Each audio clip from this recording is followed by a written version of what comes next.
Bienvenue sur cet écran d'accueil de Franc Contact. Nous allons maintenant voir comment travailler avec les mails. Pour aller sur l'écran des mails, il faut venir sur l'onglet marketing et aller sur gérer les emails.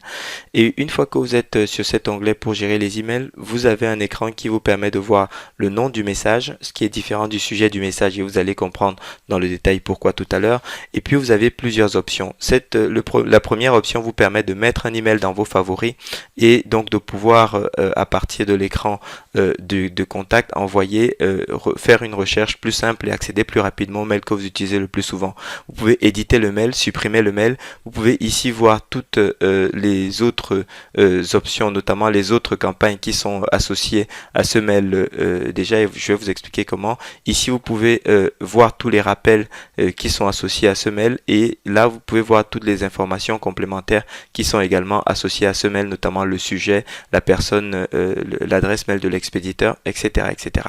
Ensuite, lorsque vous cliquez sur l'édition d'un email, vous avez donc la possibilité ici sur cet écran de définir le format que vous souhaitez utiliser. Le glisser-déposer, c'est vraiment ce qui vous permet d'avoir une interface qui est la plus simple à utiliser et qui vous donne un rendu le plus professionnel. Et si vous souhaitez un rendu plus qui ressemble à un mail rédigé à la main, il faut choisir l'option HTML. Ensuite, vous avez le nom du message, le sujet que va voir celui qui va le recevoir, l'adresse à partir de laquelle le message est expédié, l'adresse de l'adresse à laquelle le message sera envoyé, l'adresse de celui qui l'expédie et la possibilité de définir un rappel si le prospect n'a pas lu ce mail au bout d'un certain temps. Puis ici, vous avez la possibilité de définir la liste et vous avez des réglages additionnels qui vous permettent de donner plus d'options à votre mail. Par exemple, le mettre dans vos favoris, envoyer une copie à un autre utilisateur, envoyer une copie invisible à un autre utilisateur, définir une adresse de réponse, etc.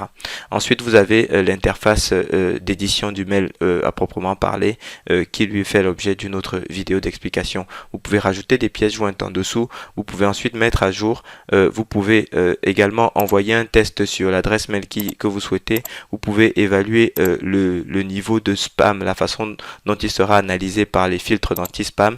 Vous pouvez également cliquer ici pour prévisualiser le mail dans différents navigateurs et voir quel va être le rendu. Donc là, vous pouvez le voir dans différents navigateurs. Le fait d'avoir quelques erreurs, c'est pas très grave. Ce qu'il faut, c'est vraiment voir quel est le rendu final. Vous pouvez même le voir également sur des navigateurs mobiles type iPhone, etc. Donc voilà comment se présente l'écran de mail. Et ensuite, sous l'onglet autre option que vous voyez ici, vous pouvez à partir d'un mail créer une campagne, c'est-à-dire un mail que vous allez envoyer à tous les utilisateurs, tous les contacts ou un segment de contact d'une des listes que vous souhaitez. Donc vous pouvez simplement cliquer sur enregistrer, créer une campagne et la configurer ou en faire un mail intelligent, c'est-à-dire un mail pour lequel lorsque les utilisateurs vont cliquer sur un lien, et bien vous allez pouvoir déclencher d'autres actions à partir de ce mail ou éditer la campagne qui est déjà associée au mail en question si vous souhaitez pas créer une nouvelle campagne. Donc c'est ce que je souhaitais partager avec vous dans concernant l'utilisation des emails. Merci de votre attention et n'hésitez pas à créer un mail test pour pouvoir jouer avec l'application et vous familiariser avec sa puissance. Merci.